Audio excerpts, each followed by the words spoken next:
Halo guys, balik lagi dalam channel gua. Guys, untuk video gua hari ini, gua ingin menceritakan satu kasus yang sangat menjengkelkan, di mana ada penemuan sebuah kardus berisikan bayi. Namun ternyata polisi berhasil mengetahui jika orang yang menemukan itulah sebagai pelaku yang membuang bayi tersebut. Setelah kasus ini pun terungkap, ternyata itu merupakan bayi dari selingkuhannya. Bagaimana kisahnya? Yuk kita simak videonya.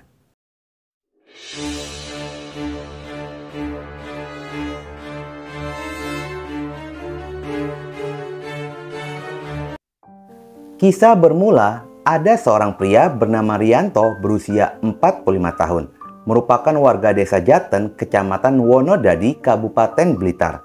Pada hari Senin, tanggal 20 Maret 2023, jam 10.45 menit, Rianto berencana untuk pergi mengunjungi temannya yang berada di desa pojok.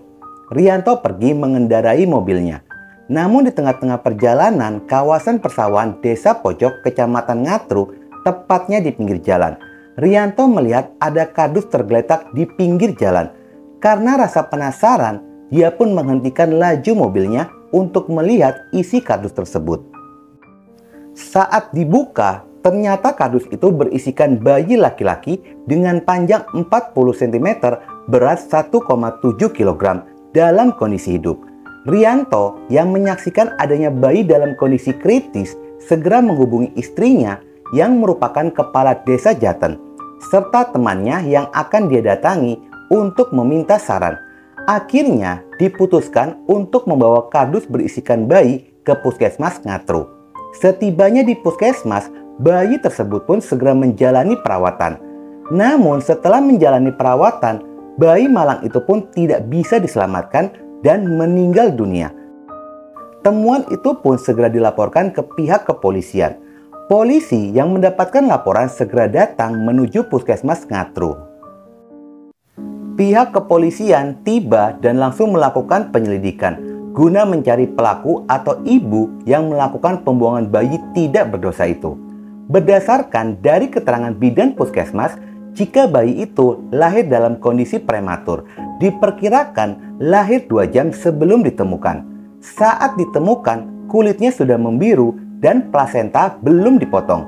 Kondisi bayi mengalami hipotermia lantaran saat lahir bayi sudah terkena udara terbuka, yang dimana bayi kelahiran prematur harus segera dimasukkan ke dalam inkubator untuk menjaga suhu tubuhnya. Penurunan suhu itu yang mengakibatkan bayi meninggal dunia.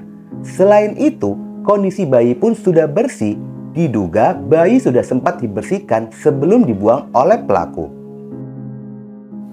Tubuh bayi segera dipindahkan ke instalasi kedokteran forensik dan mediko-legal RSUD Dr. Ishak untuk mengetahui penyebab kematiannya.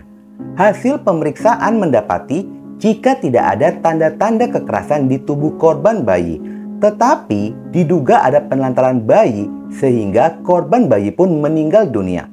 Sementara itu, Rianto sebagai saksi dibawa oleh pihak kepolisian untuk menunjukkan lokasi di mana dirinya menemukan kardus berisikan bayi. Dengan santai dan ekspresi datar, tidak ada rasa takut kebohongannya akan terbongkar, Rianto pun bersandiwara, menunjukkan dan menceritakan kronologi temuannya itu. Namun di tengah-tengah wawancara sebagai seorang saksi, Rianto terjebak dengan kebohongannya sendiri saat ditanyakan posisi detailnya tentang temuan tersebut. Rianto terlihat gugup dan berubah-ubah saat menjelaskan itu semua. Rianto berdalih tidak fokus karena dirinya hanya fokus untuk melakukan evakuasi. Meskipun ada kecurigaan di benak pihak kepolisian, namun polisi pun tidak serta-merta menganggap keterangan Rianto adalah kebohongan, lantaran tidak menemukan adanya bukti yang kuat atas keterlibatannya. Pihak kepolisian pun segera melakukan penyelidikan dengan menggali beberapa keterangan saksi pada kasus ini. Di dalam proses penyelidikan, kecurigaan polisi kepada Rianto semakin menguat saat polisi mendapatkan saksi kunci atas keterlibatannya. Di saat polisi mendapatkan keterangan jika saksi ini diajak oleh Rianto untuk membantunya merekayasa dalam penemuan bayi tersebut. Namun saksi menolak permintaan dari Rianto. Sehingga Rianto menjalankan sandiwara itu seorang diri. Dengan adanya keterangan saksi kunci itu, Rianto dijemput di kediamannya pada jam 8 malam guna dilakukan pemeriksaan ulang mengenai keterangan awal yang dia berikan. Di dalam pemeriksaan, Rianto pun semakin gugup saat polisi mengkonfirmasi dengan keterangan saksi kunci. Usaha kebohongan Rianto pun akhirnya berhenti dan dia pun mengakui perbuatannya sebagai pelaku pembuangan serta ayah dari bayi tidak berdosa itu. Rianto mengaku jika anak itu merupakan hasil hubungan terlarang dengan seorang wanita bernama Widya Yanti berusia 30 tahun yang masih tetangga satu desa dengan Rianto. Pihak kepolisian pun bergerak untuk melakukan penangkapan kepada pelaku Widya Yanti selaku ibu dari bayi tersebut.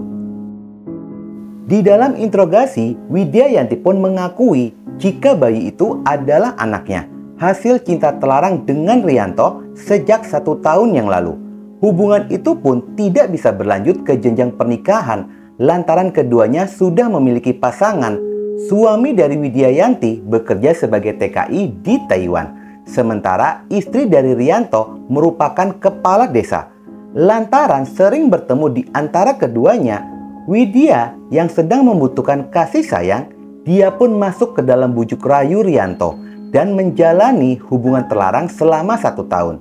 Terbuai dengan indahnya cinta terlarang mengakibatkan Widya pun hamil anak dari Rianto. Rianto mengakui jika motif membuang bayi itu lantaran dirinya merasa malu jika diketahui masyarakat telah memiliki anak dari wanita selingkuhannya, terlebih istrinya adalah kepala desa. Bayi malang itu lahir secara prematur menginjak usia 7 bulan. Namun kelahiran itu bukanlah alami, tetapi pelaku Widya selalu meminum obat yang merangsang kelahiran tersebut. Obat itu pun disarankan dan dibeli oleh Rianto. Widya hanya mengikuti saja. Usaha menyembunyikan kehamilan sudah dilakukan oleh keduanya sejak awal kehamilan. Keduanya pernah datang ke dukun bayi untuk meluruhkan kandungan. Namun usaha mereka pun gagal dan mereka pun sempat mencari lalu mendatangi paranormal untuk memindahkan kandungan ke rahim wanita lainnya. Tetapi lagi-lagi usaha mereka pun gagal hingga akhirnya mereka berdua menggunakan obat-obatan dan berhasil melahirkan di saat usia kandungan berusia 7 bulan. Pihak kepolisian pun segera melakukan penggeledahan di rumah pelaku Widya dan menemukan obat-obatan yang dikonsumsi oleh pelaku untuk mempercepat kelahiran. Kejadian ini bermula ketika Rianto mendapatkan kabar dari Widya jika dirinya sudah melahirkan di dalam kamar mandi rumah orang tuanya di desa Jaten. Rianto pun segera datang menuju rumah kekasih gelapnya itu. Rianto pada saat itu langsung memasukkan tubuh bayi ke dalam mobil dan membawanya kembali ke rumah.